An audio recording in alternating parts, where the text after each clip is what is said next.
this time of day, it feels like such a nice time to stop and slow down. And maybe some of you are having lunch, and that's okay. Do what you need to do to take care of your body. Because really this 50 minutes we're going to spend together is so much about that. It's really taking care of ourselves. And as we know, a lot is being asked of us right now. I was on this beautiful call yesterday. It was for the AAPI community.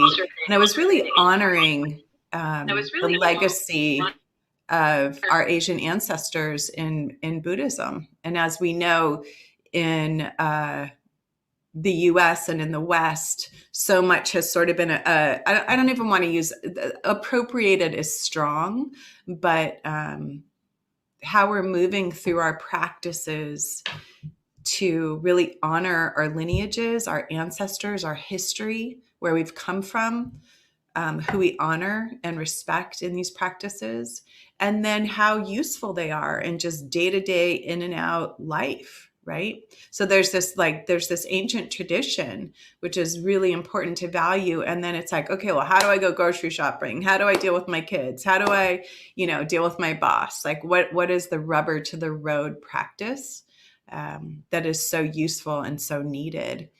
And so much of what I love about the Buddha's teachings is how a few scholars at one point counted how many skillful means, how many upaya, how many skillful means there were to liberation, and there was 82,000, right? So all of these ways that we can practice, that we can bring the practice home and personalize it. So a big part of my introduction of myself, that was a long way around to say that who I am is a longtime Buddhist practitioner. I've been practicing for 25 years. And when I say studying and practicing, I've sat a lot of long silent retreat. To some, it's not as long. A month at a time here and there, and a lot of study of the suttas. And this has been my life. It's my livelihood. It's what I do. But I also like to make it relevant. How can I, as a human being, bring this into my relationships, my day in and day out life? So that's what I like to teach. I like to teach a lot of relational aspects of our practice. And that includes personal relationship, right? Personal meaning to our relationship to ourself. How do I take care of this body? There's this on Instagram. I don't know how many of you are on Instagram, but one of the pages I follow is called the Nap Ministry, and they really highly value rest and napping. And one of the things that they say is we examine the liberating power of naps. That's what they do. And we believe rest is a form of resistance and reparations. Rest is a form of resistance and reparations. So I think I'll stop with that, and then I'll talk a little bit more after we do a meditation. But really, this idea of our time together is not to learn more or to take on more or to have more duty or be busier. But this time together is really an opportunity to embody not doing. So often we think that we need to do more to get better. We need to do more to succeed. And what then gets lost is really doing less is how we start to learn our deepest wisdom, how we can see more clearly when the mind is unconfused, when the body is unrushed. I'm sure you've all experienced this. That time when we actually slow down is when we actually often have the most clarity. And that includes when we need to take information in. So one of the Buddha's closest friends and followers, and I actually believe, and some scholars believe was a cousin, could remember every single thing that the Buddha said. And he attributes that to the fact that he was paying attention. So when we're sitting still, for instance, right now, here you are sitting still, we're together, and your mind most probably is somewhere else.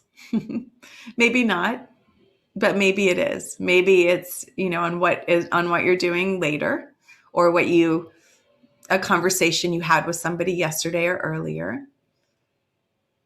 But what the teaching is that if we can actually stay present and slow down and be still, our mind actually remembers more.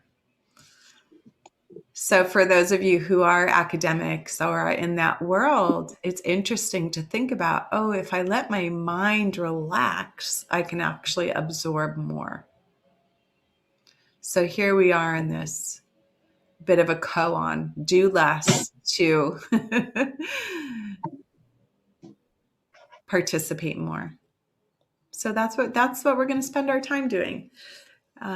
We'll sit for 25 minutes. I will do I'll guide more at the beginning. So some real instructions at the beginning of our sitting period. And then as the time goes by, I'll say less. So you'll be in more silence. And the ask really is to find a posture. Allow yourself to find a posture that is both strong, present, alert, and yet at the same time easeful and restful. So how do we do that? We call it upright but not uptight. That's a phrase we often use. So it's like you don't want to be tight. You could sometimes when I'm sitting, I slowly feel my shoulders like coming up, and then and I'm suddenly like super, super, super constricted. So it's this remembering. The term sati, you might have heard the term sati. Sati is translated to mindfulness, but what it really means is to remember. Sati, that's what the Satipatthana Sutta is based on. Sati, remember. So we're going to over and over again remember where we are. Remember where I am right now, allowing the body to just be. What's it like to just be?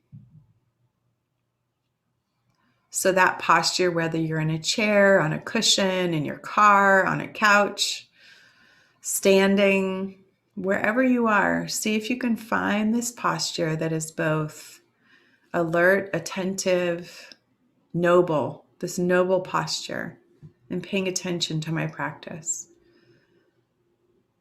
But what does it also feel like to experience ease as we're doing that?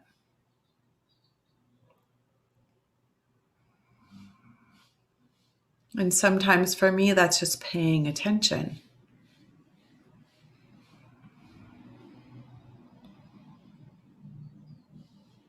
So first, we're going to start with paying attention to our feet,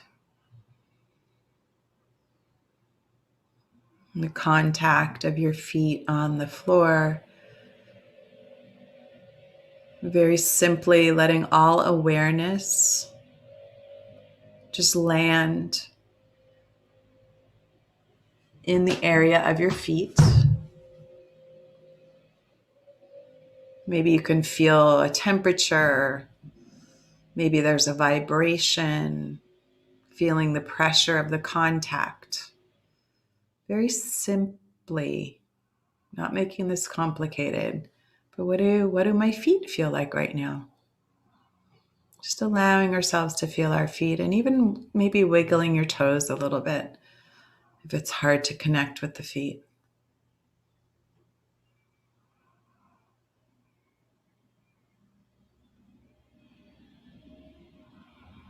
And then just shifting your awareness, your attention up your legs, calves and shins.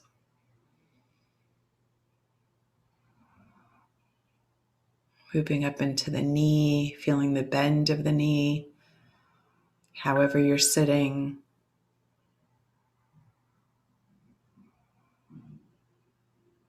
Moving the attention to the thighs, the pelvic area, the sits bones. So can you actually feel this part of your body just as sensation?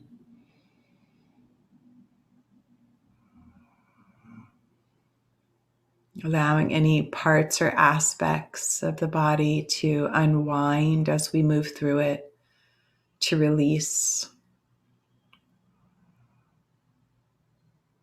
If you can allow yourself 3 deep breaths in your lower belly, your lower back, so that you really expand. Allow the softening to happen, expanding your belly, expanding your lower back. Feeling that breath move up in through the lower lungs, the upper chest. Feeling your ribs expand.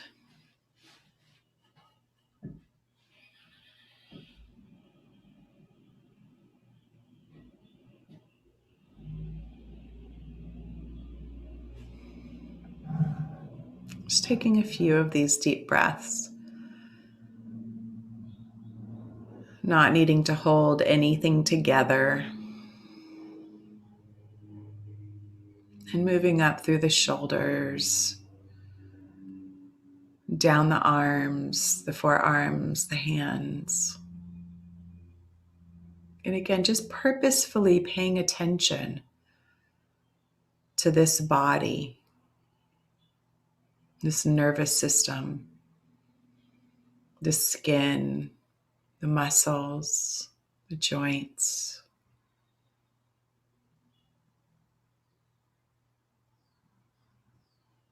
Connecting to this body, caring for this body, letting it find as much ease as possible.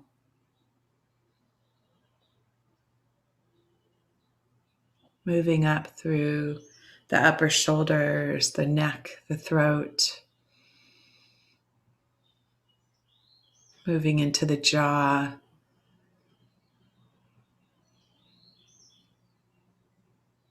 The cheeks, the ears.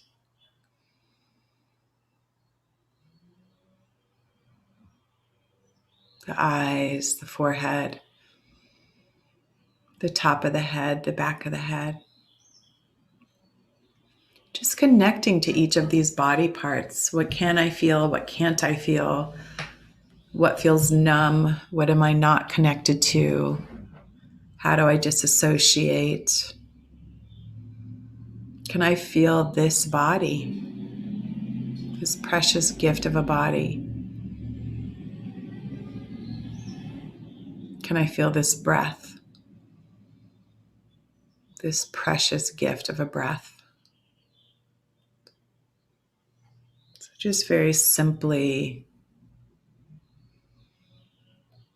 breathing in and out, inhaling and exhaling.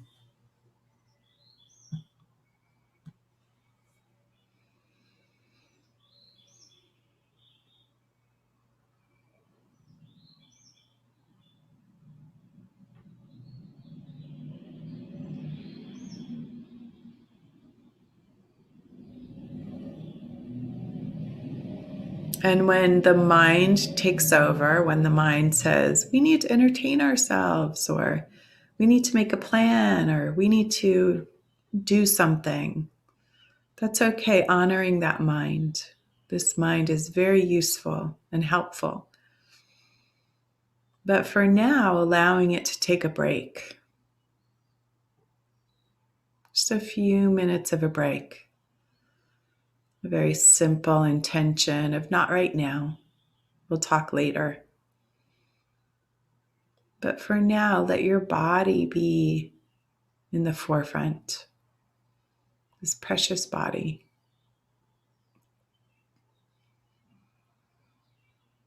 Letting ease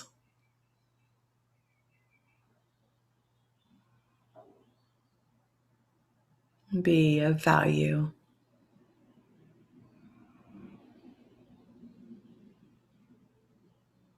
a gift.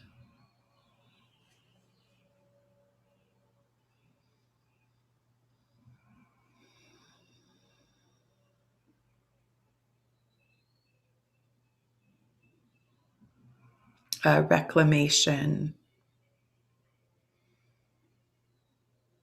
of our own personal needs. So just breathing in and breathing out.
Or a restlessness that feels distracting, it's always useful just to take a few deep breaths.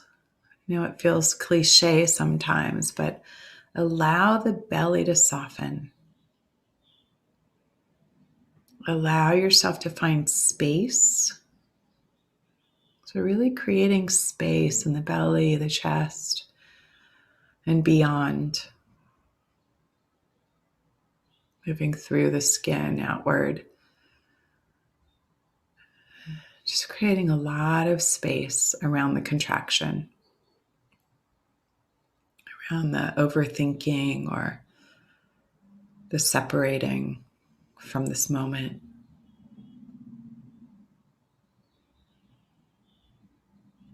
Giving yourself permission to stay right here. We don't often know how to do that, but it starts with permission. So it's okay. It's okay to not do right now. It's okay to just be right now. To breathe.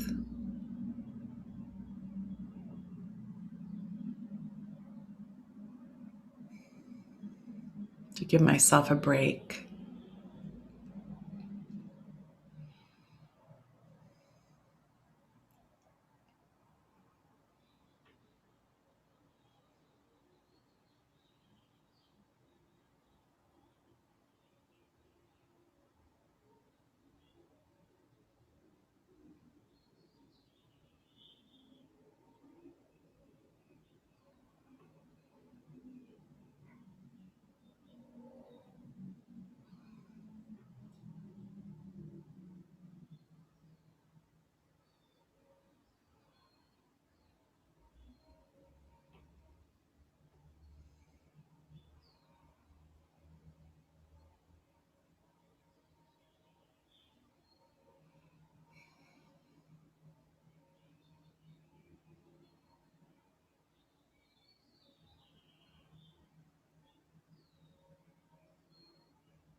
So just checking in, where are you right now?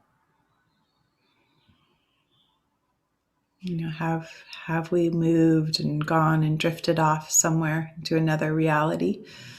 And if so, that's totally natural and this is what happens. But see what it's like to come back, to truly embody this space, this moment, this experience.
Allow your bodily sensations,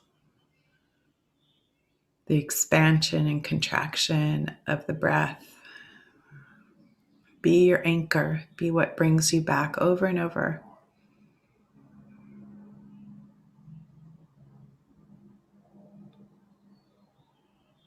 First foundation of mindfulness, knowing that there's a body, knowing that there's a body.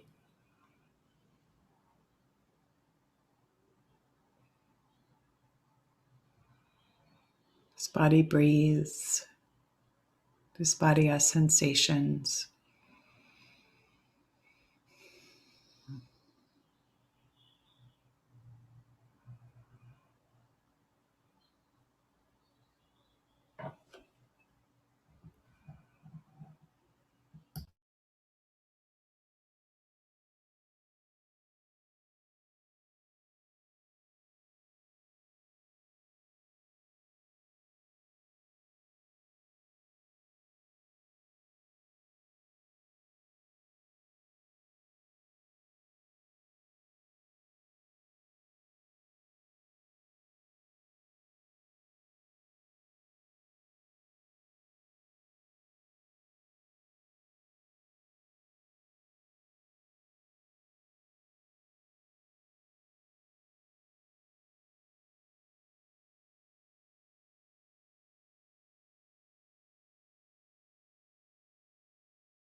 And for the last few minutes, seeing where there's tension in the body, maybe even letting, if you're sitting in a chair, see if you can push your body back and let your body release.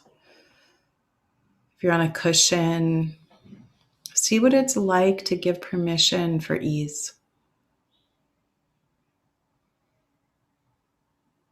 If you're sitting on a couch, maybe even laying down, what's it like to completely allow the body to feel ease? No resistance.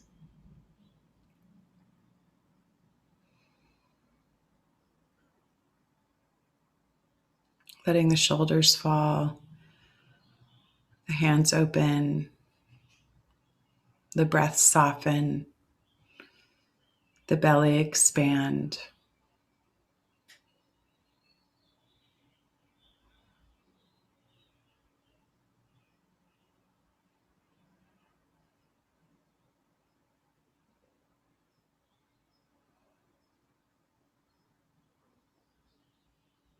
And with this, seeing the mind, can the mind also unwind? Letting go of the tightness in the forehead, around the eyes, all those places we can get so intense. The throat.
So if your eyes have been closed, just allowing them to open.